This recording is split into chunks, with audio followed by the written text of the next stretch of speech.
Months at sea, they finally set foot in the promised golden capital. All they found was a savage, deadly jungle. The most profitable real estate investment in history had one single flaw. The massive country it was built on didn't exist. The Napoleonic Wars ended. Guns went silent across Europe. The center of global finance shifted, from Amsterdam and Paris straight to London, irreversibly. The Industrial Revolution fueled massive capital accumulation. The British middle class was suddenly flush with unprecedented cash. But right in the middle of this wealth, a toxic monetary policy was at play, poisoning investor minds, driving them into sheer desperation and greed. The war ended. The Bank of England suddenly pivoted. They pumped massive liquidity into the market. The government bought back high-yield war bonds with cash. They slashed interest rates on government bonds, the safest asset on the market, to a miserable 3%. Investors refused to be crushed by inflation. They had one single target now. Modern financial literature calls this psychological break the reach for yield. It's a state of absolute crisis. Rational analysis collapses. Risk perception goes blind. Investors get sucked into pure momentum. The opportunity to feed this high-yield hunger came from across the ocean. The Spanish Empire collapsed. Newly independent states emerged in Latin America: Argentina, Chile, Peru, Colombia. They needed cash to rebuild war-torn infrastructures. So these new republics started issuing sovereign bonds on the London Stock Exchange, offering a 6% yield. British investors poured millions of pounds into these nations. They couldn't even point to them on a map. They had no idea about their tax collection capacity. They only cared about one thing: double the interest rate. Back then, a round trip between London and South America took 6 months. Verifying facts on paper? Impossible. Communication was held hostage by the speed of a sail. Early financial globalization was a pure Wild West. Zero oversight mechanisms.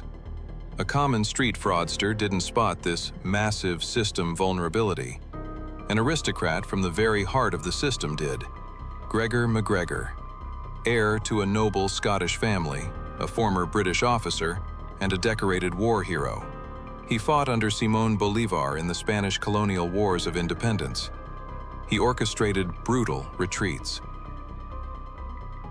MacGregor learned the power of financial illusion long before the London Stock Exchange. He learned it on the battlefields. In 1817, he seized Amelia Island off the coast of Florida with a handful of mercenaries. But his true genius wasn't taking the island, it was financing it. He sold promissory notes exchangeable for land. He raised £160,000. This operation was a flawless rehearsal. A rehearsal for securitization. Securitization. Let's pull this term out of Wall Street skyscrapers. Drag it down to the muddy reality of the 19th century. You have nothing. You're flat broke. You just have a dangerous plan and an island on the horizon to conquer. But you make a promise. You promise to sell that island's land once it's yours. Take that abstract promise, add interest, turn it into a printed, sealed piece of paper. Sell it. You just turned fantasy into hard cash. MacGregor learned to sell thin air that day. He morphed a risky geographical venture into a financial product. He returned to London in 1820. He stood before the English and Scottish aristocracy as a brave general, forged in the Duke of Wellington's armies. Staring back at him was an investor base out of its mind, infected with the reach-for-yield syndrome, lending money to Peru purely based on paper promises. In the early 19th century, financial trust didn't rely on institutional transparency. It relied on personal reputation, pedigree, aristocratic connections. MacGregor asked himself a demonic question. These people were pouring millions into unseen countries with unknown constitutions, just for a 6% yield. So why wouldn't they invest in a country he created himself? A country highly organized, strictly British-friendly, and supposedly swimming in wealth. There was only one problem. That country didn't exist. Right before returning to London in April 1820, MacGregor made a pit stop. The Mosquito Coast in Central America, today's Honduras. He handed the local tribal leader, King George Frederick Augustus, some rum and cheap jewelry. In exchange, he secured land use concessions for a massive 8 million acre territory. This piece of paper didn't grant sovereignty. It held absolutely zero diplomatic weight for the British Crown. It simply gave him the right to use a barren, disease-ridden swamp swarming with mosquitoes. But that worthless piece of paper gave MacGregor his legal cover, exactly what he needed to build a massive fantasy empire in London. He wiped that swamp off the map.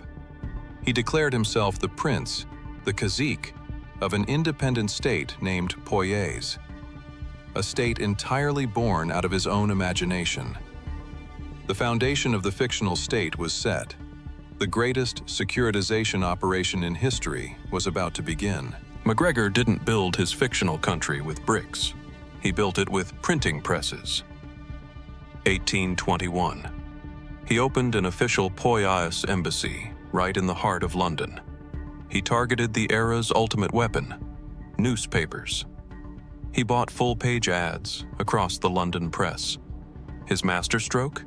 He created a fictional author, Captain Thomas Strangeways. Under that name, he published a 350-page country guidebook. That book mapped out Poyais in granular detail: crystal-clear rivers, massive silver mines, lush, fertile lands. But the system wasn't just a real estate pitch. MacGregor engineered a flawless state simulation. He wrote a fake constitution. He printed official Poyais currency on his own rented presses.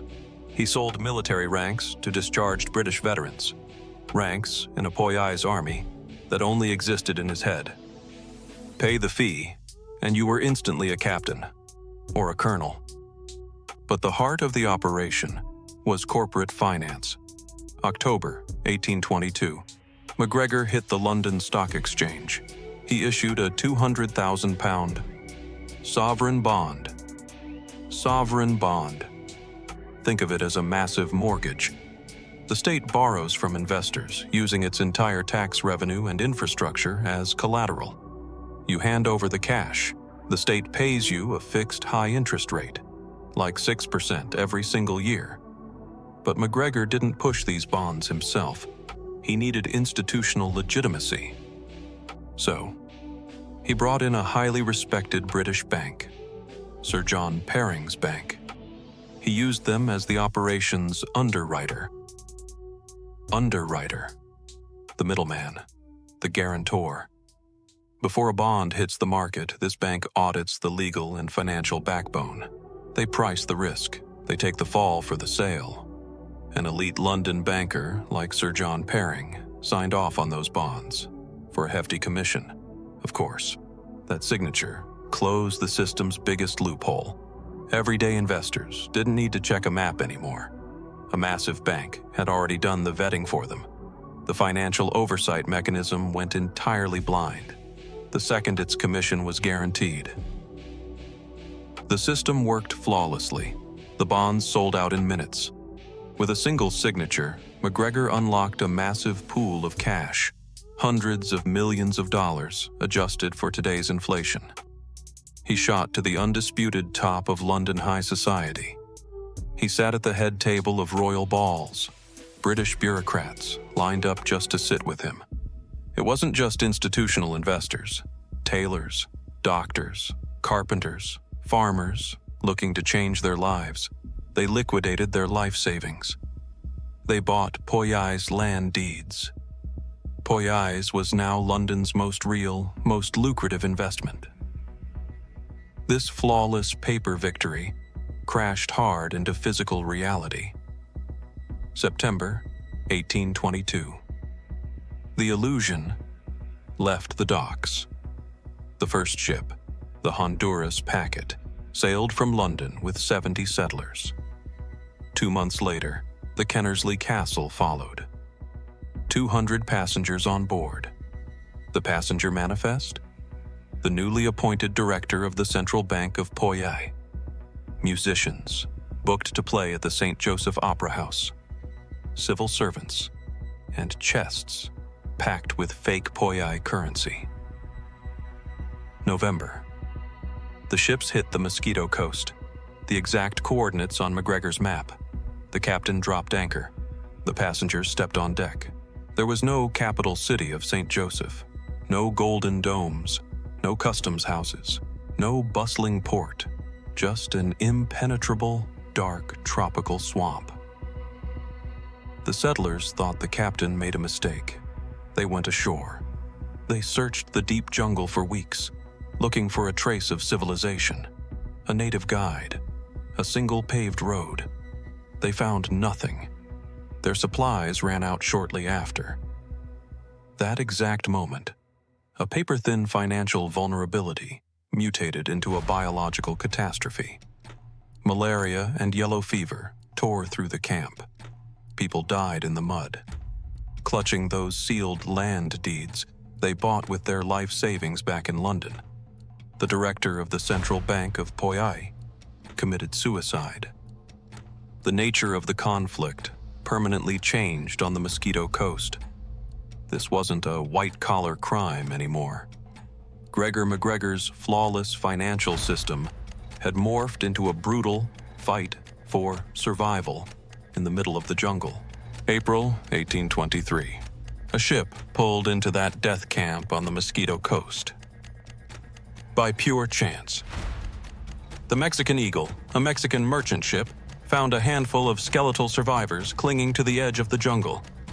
The captain took the survivors to Belize, a British colony. But even rescue couldn't stop the dying. Tropical diseases had already claimed their bodies. Out of roughly 270 settlers who chased the Poyais dream, the vast majority died in makeshift hospitals in Belize. October 1823. A small group of 50 survivors returned to the Port of London, yellowed by malaria, hair falling out, broken. They walked the streets of London as the physical proof of Gregor MacGregor's flawless financial fantasy. The illusion shattered. The Poyais embassy locked its doors. The newspapers on MacGregor's payroll flipped their headlines the second they felt the wind change. Yesterday's visionary prince was declared today's ultimate fraudster. The stock market reaction was instant and ruthless. Poyais bonds flatlined to zero in seconds. One of the heaviest actions in modern finance kicked in. Default, a state failing to pay its debts and declaring bankruptcy. But this was the most bizarre default in history, because there was no bankrupt state. The non-existent treasury of a country that never existed went bankrupt. This revelation didn't just trigger a localized tremor in the markets. It cracked the system's main spine. If officially sealed, bank-approved, media-hyped Poyais was just a swamp, what about the other South American countries? The ones investors poured millions of pounds into? Were Peruvian, Colombian, or Chilean bonds actually funding infrastructure? Or were they just pieces of paper too? When trust evaporates, markets stop operating on logic. They run on pure survival instinct. The fuse was lit for the massive crisis history calls the Panic of 1825. Investors stormed brokerages to liquidate their bonds. This triggered a direct bank run, a mass rush on the banks. Thousands of British citizens marched on banks simultaneously, demanding their gold deposits in physical form. Gold reserves melted away. Dozens of British banks collapsed back to back. The Bank of England was 48 hours away from running completely out of gold. They barely kept the system standing by pumping emergency cash into the market. The system hit the edge of collapse. Thousands lost their life savings. Hundreds died in a jungle. In a rational world, the architect of this entire disaster, Gregor MacGregor, would face trial. He'd get the heaviest sentence possible. But justice didn't operate in London that day. The system's self-preservation instinct did. Putting MacGregor on trial meant exposing the system. Putting him in the dock meant proving the negligence of the underwriter banks who pushed fake bonds for fat commissions. It meant proving the corruption of the British aristocracy who gave him his ranks. It meant exposing the massive loopholes in the state's oversight mechanisms. One by one. The elites at the top of the system chose a cover-up over documenting their own complicity. No official investigation was launched. MacGregor quietly left England with his fortune. He moved to Paris. The system made him pay absolutely nothing. In fact, a few years later, he went on the exact same investment tour in France, using the exact same map and the exact same forged documents. French authorities locked him up briefly, but he exploited diplomatic loopholes and legal gray areas. He slipped right out. By 1838, MacGregor returned to Venezuela, the same place he fought in the wars of independence. The man who caused hundreds of deaths and a financial meltdown in England was welcomed in Caracas as a hero, a founding general of the state. The Venezuelan government restored all his military ranks. They gave him a generous state pension, and in 1845, Gregor MacGregor, the architect of history's most flawless stock market manipulation, died peacefully in his bed. His funeral was held in the largest cathedral in the capital, Caracas, with full military honors. Heads of state walked behind his coffin. Meanwhile, the British investors, who bet their entire lives on his fake sealed papers, kept lying in the nameless swamps of the Mosquito Coast, without even a tombstone over their heads. On one side of the ocean, the victims rotted in the mud. On the other side, the system buried its own architect in history as a hero.